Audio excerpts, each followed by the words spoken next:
Inatasan ni PNP Police General Jose Melencio Nartates Jr.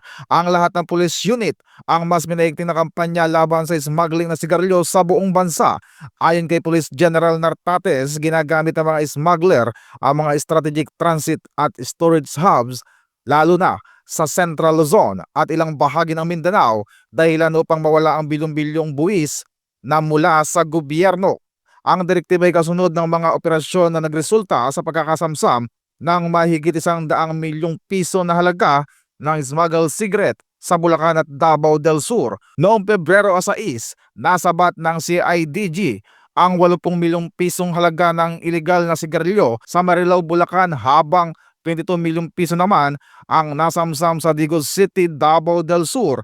Giit ni PNP Chief, papanagutin hindi lamang ang mga runner kundi pati na ang mga financer at mastermind sa likod ng iligal na kalakalan. Ito ang bagong PNP para sa bagong Pilipinas, serbisyong mabilis, tapat at nararamdaman.